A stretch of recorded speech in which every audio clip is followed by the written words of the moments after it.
Hello, everybody. Welcome back to the Fashion Victims podcast. Hi, with yours truly, Darnell Jamal. And Luke Marr. This is our first recording doing video chat. I know, like, this is a long time coming. We talked about this when we first started, and then it was just like, let's just do the talking thing first, and then, like, get to it. Let's walk before we walk and talk. Right. That vibe. And also, I feel like at the beginning, it was more so me trying to be like controlling Kris Jenner, where I was like, it has to be beautiful. We can only record it if it looks high quality. Video chatting also was not ever in the cards for the podcast. No, I think COVID changed that. COVID changed that completely. It's true. It's a total I don't know. This week I've been really like mad about COVID. I'm just like, fuck this. I hate this. It's so annoying. And like, obviously I have the most trivial problems provided by COVID. COVID's a bitch. COVID's a bitch. You know, I don't want to gender her because that's unfair, but they are an asshole. They are Fuck them. Speaking of Kris Jenner, I watched Real Housewives of Beverly Hills, and she made a cameo appearance, which I thought would never happen because she's like wrapped up in that world, you know, like that's her world adjacent. So I always thought that she would, I guess, make an appearance on the show at some point, but she made an appearance on the show. I was just like, oh, hey girl, hey, how you doing? Kyle Richards had like a charity event and she came. It's Kyle Richards and it says under Kris Jenner, Kyle Richards' friend. Yeah. When they like introduce her, I was like, okay. Actually, I think they just put Kris Jenner. So everybody knows. I thought you were going to bring up Kris Jong-un. This wasn't on the docket for today of things to talk about, but like, I'm not going to comment on Kanye because I don't know enough about the situation, and personally, I am not invested in it enough. But I do know that Kanye did say something along the lines of, if he was not appointed to the board of Gap, that he would leave the collaboration. And from what I know, the stock of Gap sort of dipped down. It dived. Yeah. I'll be honest, I bought a little bit of Gap stock just to see like what happens with the Kanye thing. Like I didn't buy a lot. I just genuinely thought like this. I only like recently like dabbled just a tiny little bit in stocks, but I've never really understood how like the idea of like a fashion company can have stock, because I feel like very much so it's an industry that is not incredibly like money making. Like I don't think of it as like a Tesla where you're like, oh wow, like let me invest. Well, see, that depends. Some companies, yes. I have friends that have stock in like Kering and LVMH, and it's very possible if you invest in LVMH, not like specific holdings, but like if you invest in the conglomerate, I mean, regardless, they're going to make money forever because they do so many like small manufacturing. They own so much small manufacturing that will always exist. So, you know, it's a wider thing. So I was given the advice, if you're going to start investing, invest in things that are, like you said, like long-term, like McDonald's, you know, or like I invested in McDonald's today. I had a number 9 medium with a Coke and a large vanilla shake. It was really great and I loved it. I'm really happy with my investment. Evidently, I don't know shit about stocks, so probably shouldn't be fucking playing around with them. But I thought that was sort of very interesting, and the fact you brought up Kris. I saw that. I was like, well, that's a whole mess over there. I hope everybody gets what they need from the situation. That's my shtick. That's my opinion. That's my thoughts. But first up on this daily docket, it's the CFDA Awards nominations. Very, very interesting. And I feel like that's going to take up a lot of today. Let's do it. This is fashion industry news, honey. Okay, get into it. Let's go category by category. This is what the girls come to see. First up is American Women's Wear Designer of the Year. And firstly is Mary-Kate and Ashley Olsen, nominated for the Row. There is Brandon Maxwell. Okay. Gabriella Hearst. There's Marc Jacobs. And Tom Ford. So Marc Jacobs, typical, but like, okay. Like, it's like, okay. Gabriella Hearst, they've just put her on, and I think for them, she's sort of like a standard business that they just get. Brandon And so is Maxwell. the Row. And the Row too. Like We'll there's talk about that later, but I mean, I like the Row. I always like their clothes because I actually I'm not going to say the next part because I think it's illegal. So I'm not going to say the next part. But, defamation libel. let's just say I've seen their clothes in person over the years, and I've appreciated the designers who work for Mary Kay, because obviously they're not designing shit, but like the designers who they pick are really great. I will say the one thing that I've heard about the Row, and this is obviously alleged, they make a lot of samples to the point where like Mary Kate and Ashley, from what I understand, sort of just like have samples made, and if it doesn't really work, they're like, okay, whatever, move on to the next one, and sort of like they go through a lot of product in terms of developing the line, which I think comes from like their Walmart days, and that's not even like a shady thing. It's just from truth. I think it's probably the way they were raised in terms of like the garment production industry. Miss Maxwell. I mean, I don't know. Okay. You have something to say? I ain't got nothing for her. She did one good dress, and that was the one that Michelle Obama wore, and that's the only one that I ever was just like, okay, that has potential. And then everything else, I was like, I don't know. I'm still bitter over the fact that Miss Thang did a presentation of the fashion show. I think it was fall 2020 at the American Museum of Natural History. I still feel some kind of way about that. I'm like, that museum represents like everything around colonialism. Can we not do a fashion show there glorifying the fact that these white people went all over the world and like went on these safari and like these kind of exploration grand tours to shoot up animals and poach animals to bring them back to New York? Like, can we not glorify that? I'm going to say I have never ever in my entire life enjoyed the Natural History Museum, and I never could put a point on why, and that is my point now. Yes, agree 100%. The finale is Tom Ford. I'm sorry. I don't understand how you are the president of the CFDA and you've allowed yourself to be nominated. Spoiler alert. He's nominated not just for one award, but two. We'll get to the second. Yeah. What? Like, that's like Donald Trump saying, guys, I want to win the Nobel Peace Prize, so I'm going to appoint myself as the winner of the Nobel Peace. Like, I don't understand. No. Let's move on to the next. American, and a funny thing, American Menswear Designer of the Year. Kirby John Raymond for Pierre Moss, Tom Brown, Emily Adams for Bode, Todd Snyder, and of course, Tom Ford. Yet again. No offense. The menswear isn't good. The women's wear isn't good. You're not Miss Ross in Mahogany. The men don't love you. The women don't love you. They all don't love you. It's so redundant. All of his clothes are very repetitive, which is what is intentional. I get that. He always made a point of expressing that only specific kind of person and look can wear my clothes. Like, this person can't wear my clothes, that person can't wear my clothes, but that person can wear my clothes. And it's just like, okay, I guess. I mean, sure, every brand has an audience and target market, but you don't have to tell nobody. It's kind of like the gays on Grindr. When you see no black, no rice, no what are the other discriminatory no shit fats, that no femmes, no Asians. No fats, no Asians. Like, okay, like, you don't have to say, keep that shit to yourself. That kind of rhetoric doesn't need to be out here making other people feel insecure about themselves and shit. Like, that's just a lot. But anyways, I don't feel that Tom Ford should be in both categories, let alone either. But where's Rodarte in the women's wear category, speaking of? Or Christopher John Rogers.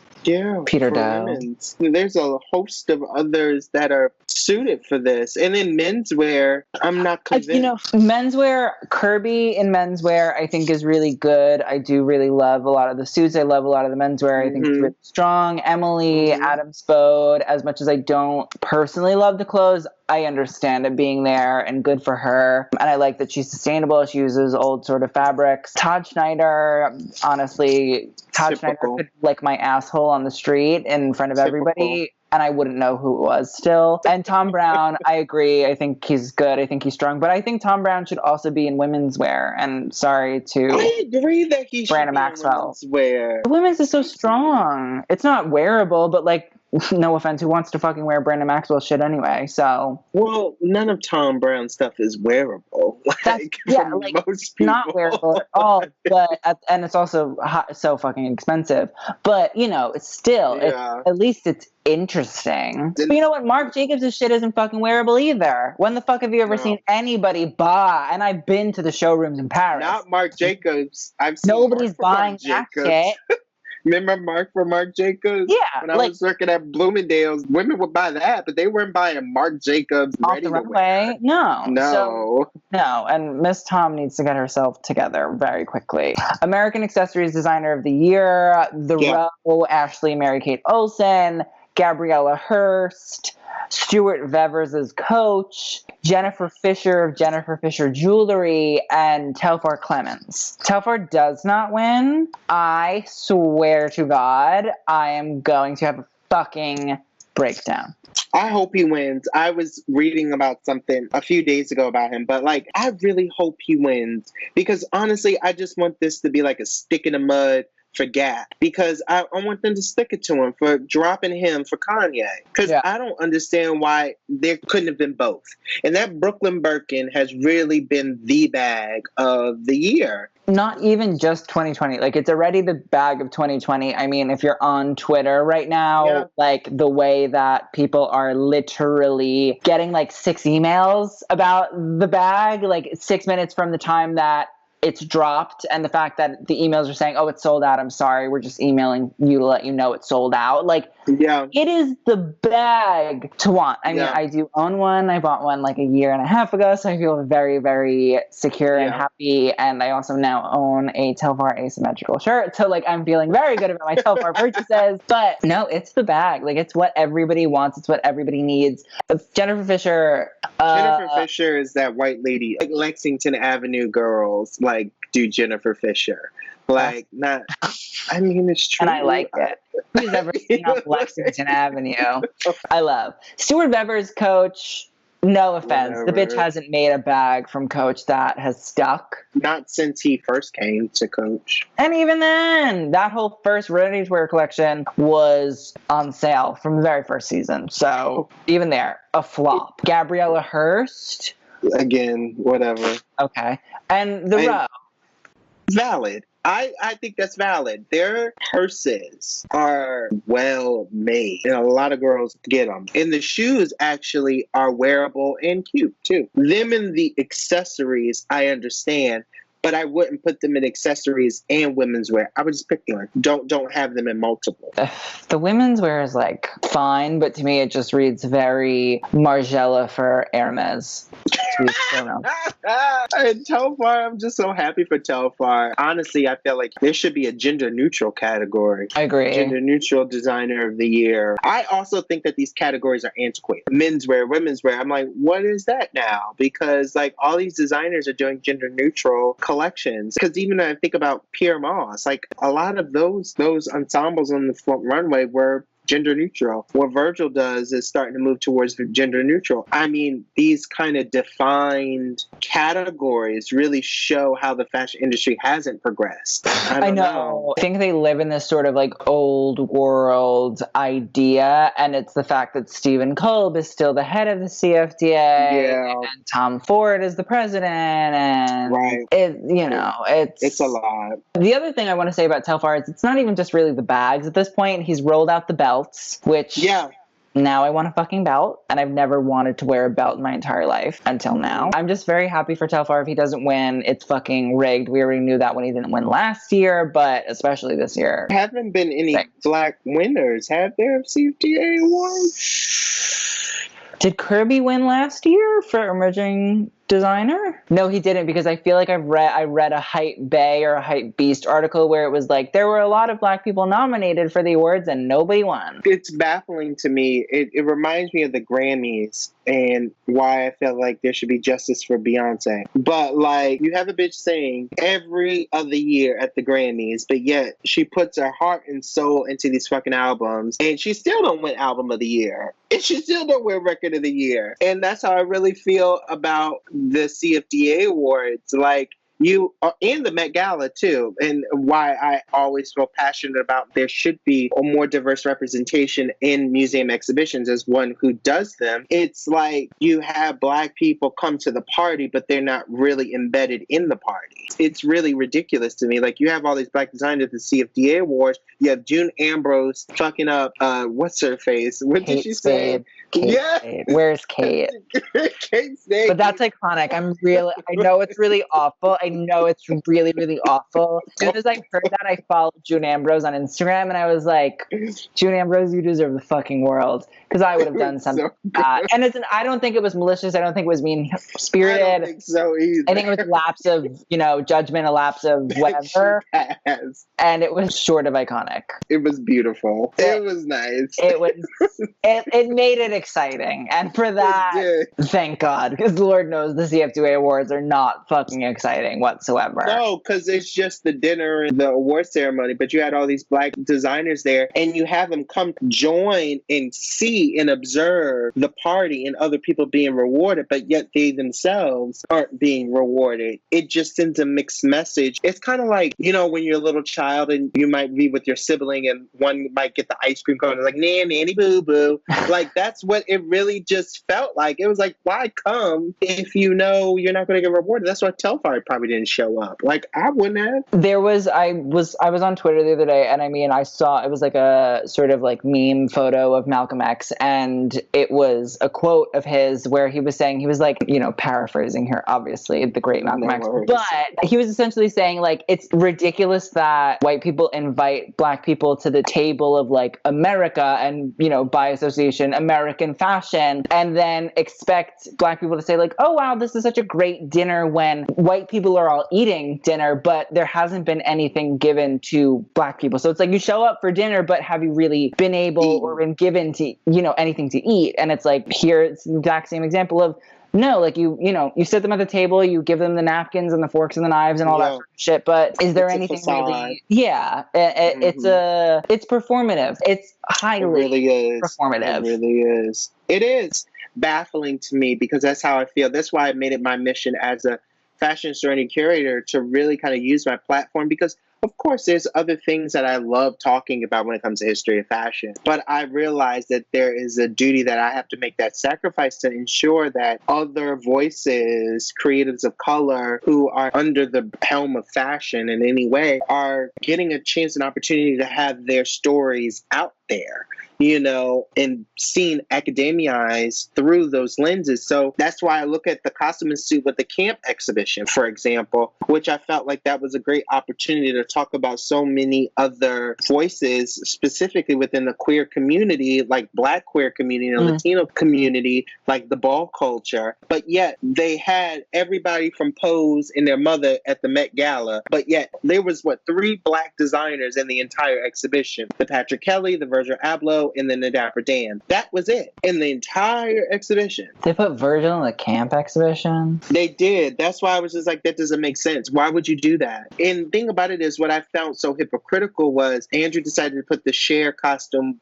by Bob Mackie in the exhibition. But I'm like, well, since you're playing on those lines, why haven't I seen any of RuPaul's costumes here? It baffles me. It's like you invite Kirby and Lena Waithe and all these people, Janelle Monáe, et cetera, to the Solange. All these people come to the party, but it's just a fucking party. Like, no offense, like there's no actual profit value from going to the party except you get more celebrity. Like, that's it. Like, it doesn't mean anything for the Black community. Like, I can go down the street up to, 125th Street, ask them, hey guys, did you receive any benefits from, I don't know, Solange showing up at the Met Gala? And they'd be like, who? What? Yeah. Leave me alone. So it's like, there has to be some kind of trade-off, some kind of value actually being rewarded or given or shared with other creatives of color, even beyond Black designers and Black creatives. And the thing is, it's just the fashion industry continues to not even have the conversations. I feel like that's even like why we're doing what we're doing. I think maybe for some it doesn't mean anything or it's not like changing or whatever, but at least the conversation is being had. It's being had publicly. Like, people are addressing it. Thank God for people like Pierre and Louis Paisano, Kim Jenkins, like, there are so many people that are having this conversation, and yet every single time the fashion industry and the fashion, majority and the fashion old guard just continues to stay in power, won't leave, and continues to just ignore everything. It's true. And it's just like, why do we have to constantly go through this cycle again and again and again? Because I feel like we revisit this every few years. I felt like we last revisited this kind of junction, maybe back in 2012, 13. We revisit this junction quite often, and it just gets exhausting to the point where I'm just glad that, like you said, that we're doing what we're doing, because I feel like we're putting our foot on like the industry's neck, and it does inspire people in different ways. I'm sure you get messages all the time of people feeling inspired by what we say, and it makes me happy. Something else that I think I haven't even really thought about, and something that we also should talk about, is there so many Asian American designers that are so integral to the American fashion system, just like rambling. Prabal Gurung, Philip Lim, Laura Kim, Alexander Wang. Like, there's so many designers, and some of them are at, Laura Kim and Fernando Garcia are at Oscar de la Renta as well as at their own brand Monse. Philip Lim, 3.1 Philip Lim, people buy the shit out of it. Derek Lam, they do. Peter Som, and why is there not an Asian designer on either of the? Because no offense, those I agree. They're all white people. Except for the big two, the women's wear and menswear designers of the year, it's all white people. At Cooper Hewitt, we do the National Design Awards every year, and we awarded Derek Lam last year for the Fashion Design Award. I agree with you. I think more Asian designers need that kind of recognition. They're kind of very underrated to me in terms of how they're looked upon within the industry. I think this is kind of bias against them because their design, a lot of them is very impeccable. It's very precise, traditionally, collectively. And I feel that there's a little bit resentment there because Asian designers in different periods in the history of fashion have gotten that boost in ways that their work is so much better and more refined than what Europeans and American designers, white American designers have done. And I think there's some kind of resentment there, a little jealousy, I can see it easily. That I think is there, that it's underlined. It's not very in your face, but it's underlined. This kind of jealousy that's there. Because also, when you think of it broadly, a lot of manufacturing over the last, 50 years have been in Asia. And so I think that there's also that discriminatory bias of oh, we're sending our clothes over there. Now they got to win an award. I think that it's there too. It's they already got our money. I think that the old guard who still controls the fashion industry has that kind of tinge in their psyche, which doesn't help move Asian designers. But I will say what I respect about Asian designers is that they don't really give a fuck. They're just we're doing our own fucking thing. And if you don't reward us, that's fine because we're rich anyway. Leave us the fuck alone. I don't want to speak for them because I'm not Asian, obviously.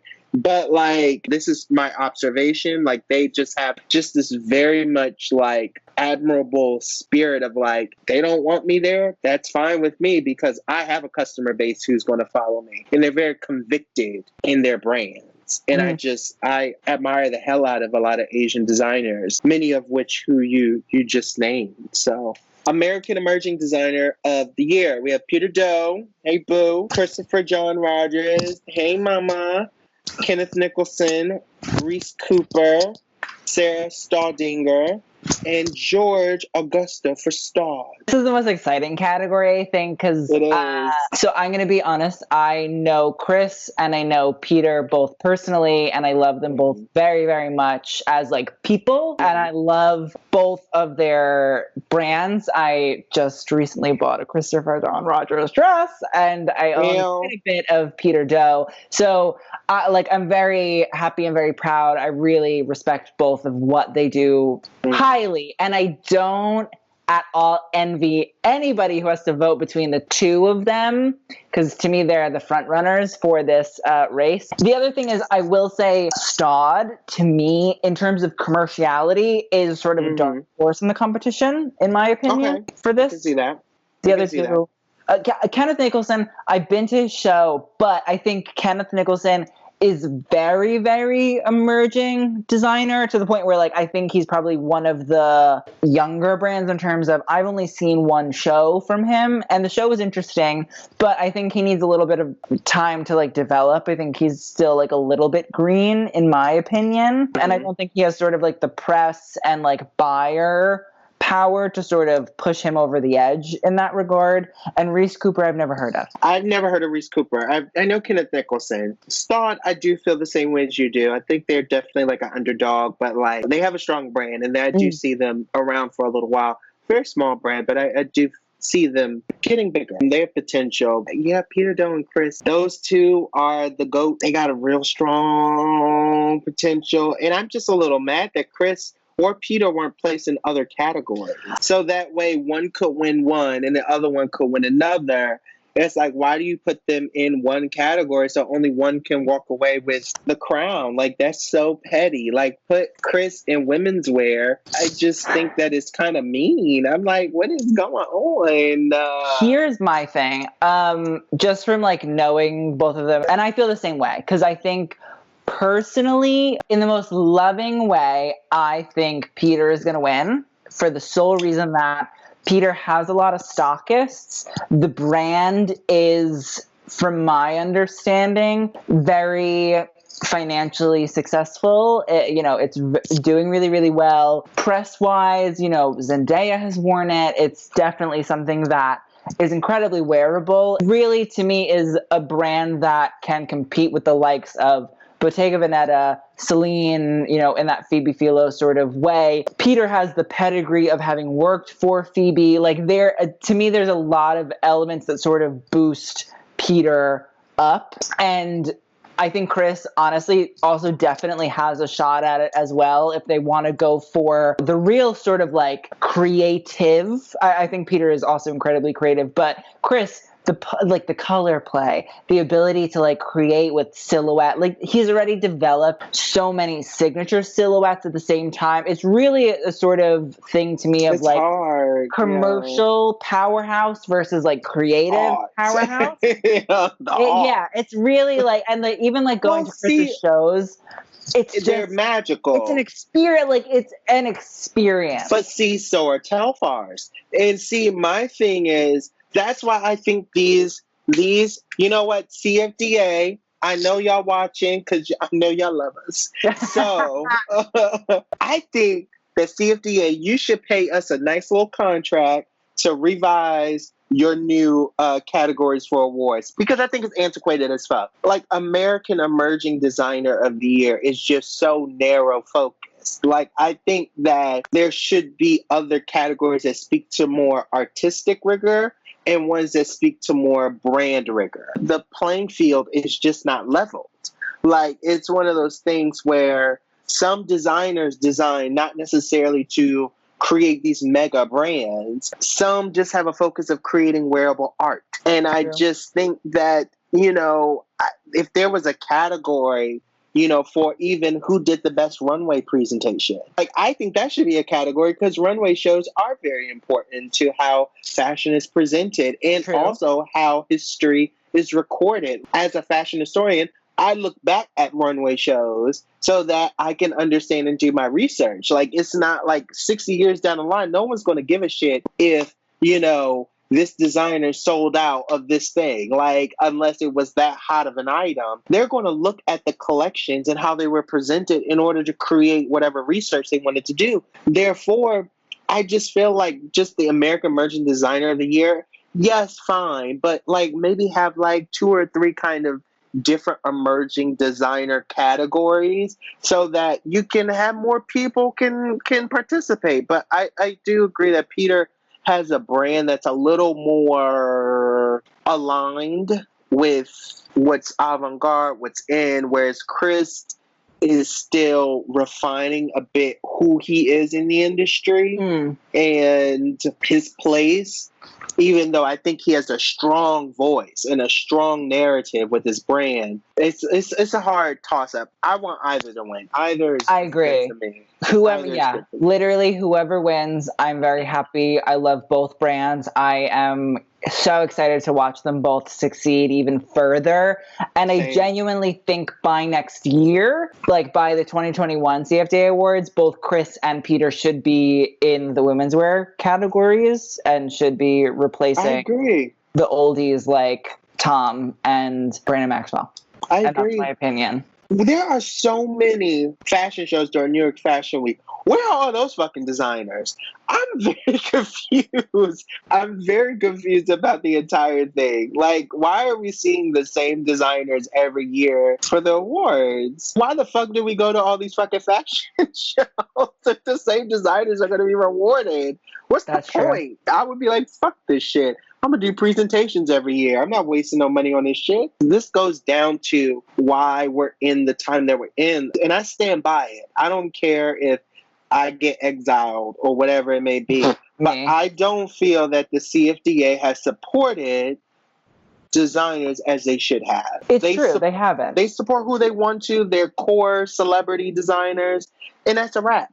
Like, it's like, fuck everybody else. But why aren't other designers, a diverse palette of designers being supported by the CFDA, small businesses being supported by the CFDA? Like, when the COVID thing happened, why are small businesses like Pierre Moss providing money for other small businesses? Like, they shouldn't have to do that. It should be the CFDA with their multi-million-dollar endowment dipping out the bank to give to these small designers. That's how I feel. There's a fly in front of me. Completely. Yeah. Me, I just ordered my dinner for tonight, so apologies that I looked really distracted. I got pizza and penne vodka, so now you all know. Let's just really quickly go through the women's designer and the global, because like I don't really care. First, it was Daniel Lee for Bottega Veneta. Not gonna win. Fuck that. Dries Van Noten. Sorry, don't care. Seen it, been there, done Gucci Prada. Love her now. Pier Paolo. He's gonna win. He could get it. And Rick Owens. But Rick Owens to me is a fucking American. Yeah, he shows American. But he's American. He's from America. He's an American. And why is he not one of the American women's wear designer of the years? Okay. Or menswear, either one. I don't understand. Oh, true. Yeah, the menswear too. And then global men's designer of the year, Craig Green. Dries Van Noten, again, Jonathan Anderson for Loewe, Kim Jones for Dior, and Virgil Abloh for Louis Vuitton. It's a toss-up that I don't know if I care about. I care. I like. You gonna give it to Craig Green? Give it to Miss Green. He put penises on menswear, and I liked it. And it was on sale in Essence, and I really was considering buying. I wanted it too. They're hot. Just for the fun of it. I wish I had the money. I'm broke. They're fucking for those who don't know. It like, I'm so happy for him. I think he's really, really great, but it's expensive. Like, Craig Green is expensive. I think a lot of people are like, oh, it's meant to be that expensive. And it's like, yeah, I agree. That's great. It's expensive to me. I can't afford it. I can't, like, even on sale. It's way too expensive. I was just like, there's certain lines that I draw in Craig Green. It's also, like, where is Miss Kenneth Eze? I just want to say. I mean, there's a whole lot of people left off this list. Tim and McGugu. I mean, like, there's a whole host of people that should be on this list that ain't on this list. I'm surprised Aurora James isn't on the accessories list. Yeah, why? Yeah, why isn't Brother Bellies? I want to make a sincere apologies to Aurora, because years ago during a CFDA video, I was like, Brother Valleys, fuck that menswear brand. And I don't know what it is. And it's not a menswear brand at all. It's so bad. So shout out to Aurora. We've definitely chatted. Like, I think we're fine, but I would just want to reiterate, I'm a fucking idiot and don't know what I'm talking about. We love you. Before I moved out of Brooklyn, I lived in Greenpoint, and Brother Valleys' store is there. And it's like such a beautiful store. I'm so happy for them. I think they're amazing. Go off, Brother Valleys. We love you. We stand. And Moa Lola too. For global. Yes. We're global. Agree. Even Kanye, like there's no Yeezy, there's no like none of that either. And you know, so there's a lot of shit that needs to be fixed there. Jacquemus. Now we talked about the show, the wheat field, Miss Barley situation. But there was a very popular tweet that went around by the account De Coutureize, which is run by a very smart, very intelligent Samantha, who is part of high fashion Twitter. And I have to say, years ago, I said something about high fashion Twitter, which wasn't my most shining moment. But at the same time, 5 years ago, when I like first got onto Twitter and was like looking for fashion content, the high fashion Twitter of that time was very like, let's talk about doing coke and let's talk about like sugar daddies and models. And it never really felt like high fashion Twitter in the way that I wanted it to be, like talking about designers and talking about shows and history. And I think it's really evolved now where like the young people on, you know, high fashion Twitter are having conversations about fashion in a way that is very important, very interesting. It's great debate. I follow quite a few high fashion Twitter accounts now.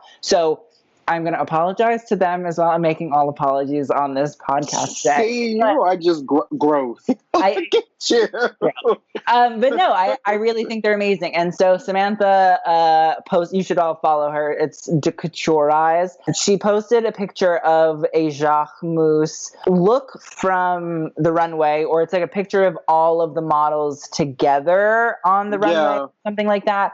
And then she posted a photo of Jacquemus's Instagram that said Team Heart. So like Jacquemus posted this himself on the account, whoever did it, and the team at that show for the most part is all white people. And here's my thing.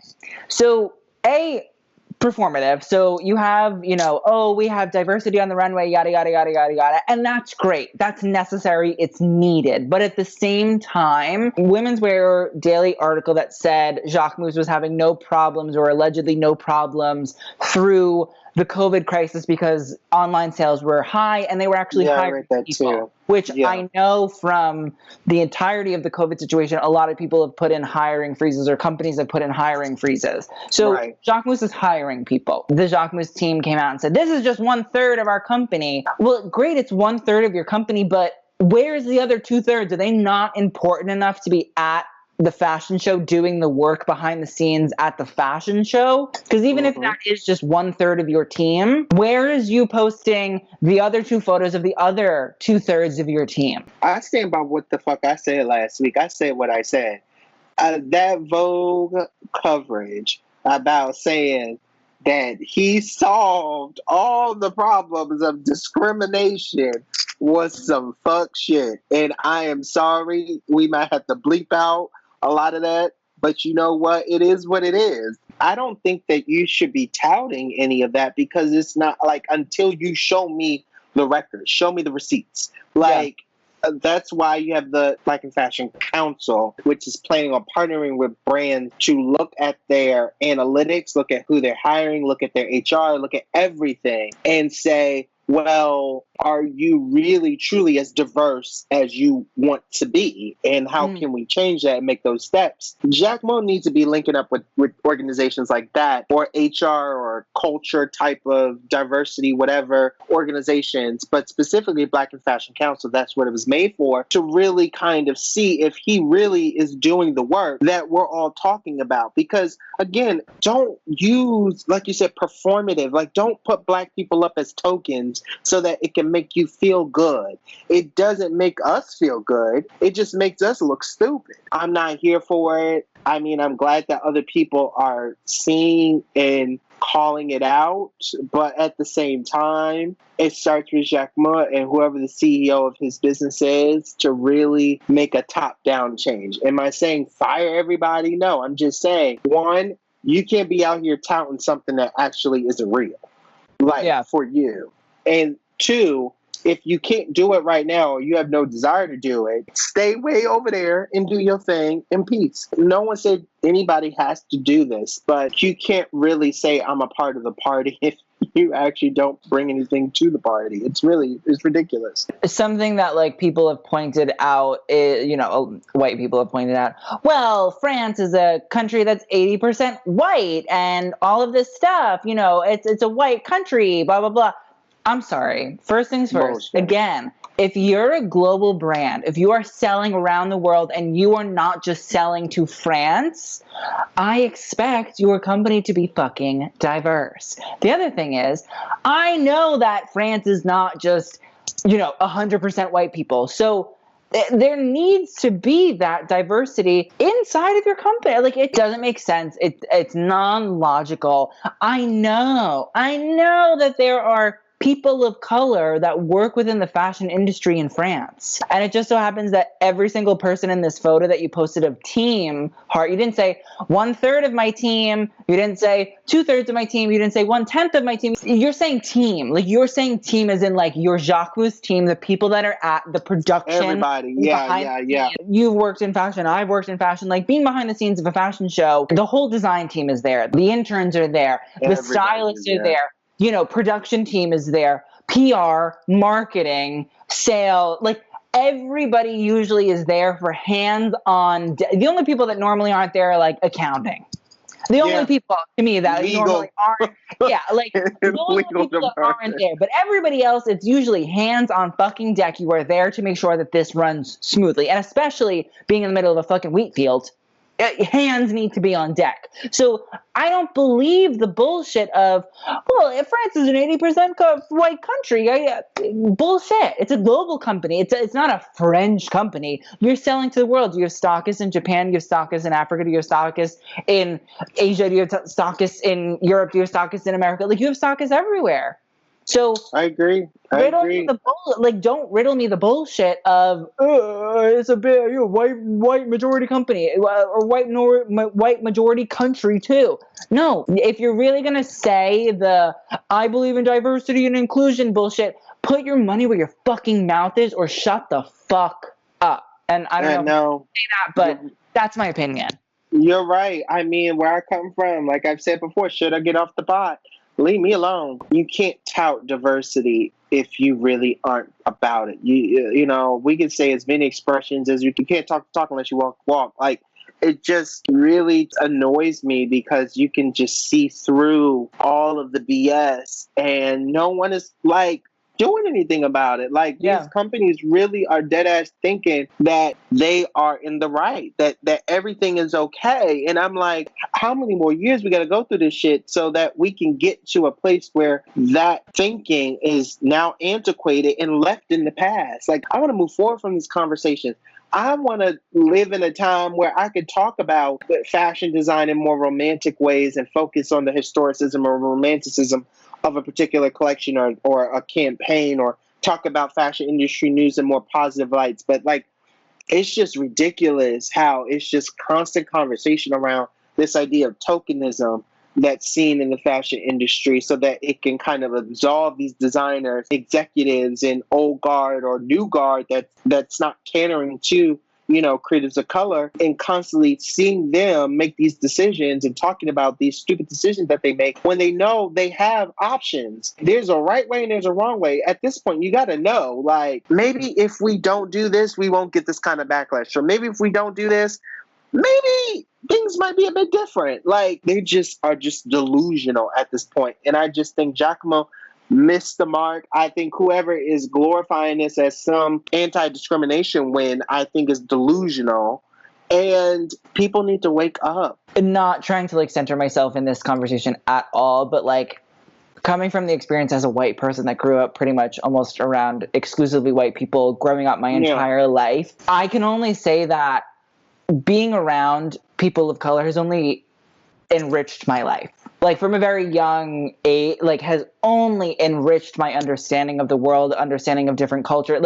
It's only been a positive. It's never, ever at any point in my life been a negative thing. And I do understand it because it's in that sort of willful ignorance of, well, I live in France and we're all white and it is what it is. But it's like the majority currently in the United States is white people. So you could say the same fucking thing here, but it's not fucking true. It's not fucking right. It's not fucking fair. And if you're really, really about diversity and inclusion and, actually just like being a fucking genuine person who checks their biases on a constant basis, you would see that this is wrong. You would see that this is not what you want for your company, and you would change it. That's all people are asking. People are asking you to look at yourself, Jacquemus, and your team, and look at the racial bias that is evident here and change it. I think obviously people are going to boycott Jacquemus after this and all of that sort of stuff. And that comes with making a mistake and doing something that is wrong. That comes with it. But the other thing is, if you apologize, if you say you're fucking wrong and you do better in the future, it's only gonna benefit you and your company, because not only are people gonna say, okay, he's changed, he's evolving, he's stepping up and really walking the walk instead of just talking the talk, but you're going to have so many different viewpoints for your company on how to market, how to design, how to produce, it's just going to be a better company overall. And that's, I think, all people are saying is like, look at the positives of diversifying and making your company inclusive to people and giving people equal opportunity. That's the only thing. That it's only a positive. It will only bring good things. And that doesn't just go for Jacquemus. That goes for all y'all out there. It's a hard pill to swallow because, like, unlike you, like, oppositely, I grew up around all black people, right? I didn't get around many white people until I was in high school when I worked for the Smithsonian. So I only see them during the summertime. And then during the school year, I was, at home, again, around all black people. I grew up in Prince George's County, Maryland. And I wasn't really around white people, like, 24/7 until I moved to New York. And it was a bit of a hard pill to swallow of just certain realities that it was just like, wow, like, sometimes I was like, what did I do wrong? Or should I just, like, pack it up? Or should I just throw up my hands? Because quite frankly, like, that's what I've seen. I've seen so many, designers of color just be like, I'm not doing this shit no more. I remember somebody told me their daughter went to FIT, was in design for a few years, and then she decided she quit and she's going to work for Sprint because she was like, I'm done. I'm done with this. I'm done with the games. I'm done with all of this.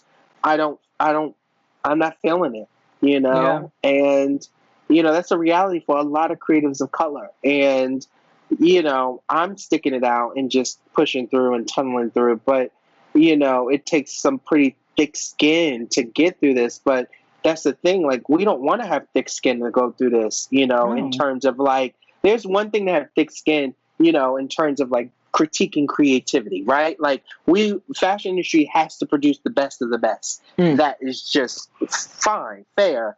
But to be eliminated at jump because of the color of your skin, now that's just silly. It just kind of adds a layer of stress that nobody needs. So I agree with you, and we have to keep moving that conversation forward because this shit gets exhausting. I feel like I've said this a lot of times on this podcast, but the sooner that you rip off the Band-Aid that we just keep putting on every time something like this happens, and we actually treat the wound, the sooner that it's not going to become a scab, an ugly scab, it's going to become something that's a scar. It's going to be there, and you acknowledge it, when you're doing whatever, but it's healed.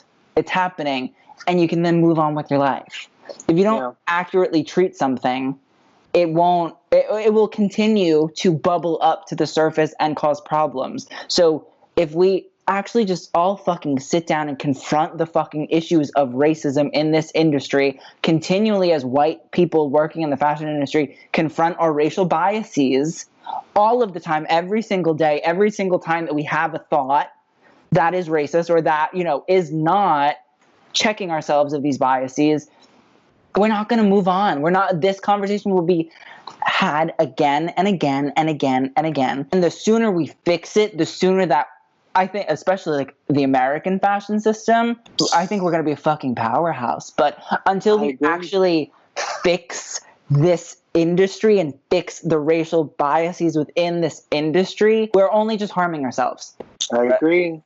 And yeah, it's fucked. So that, I believe, is the end of the pod. Thank you guys so much for listening. Thank you. We will see you guys on the next episode. Thank you to our patrons, all of you, and thank you guys for listening in general.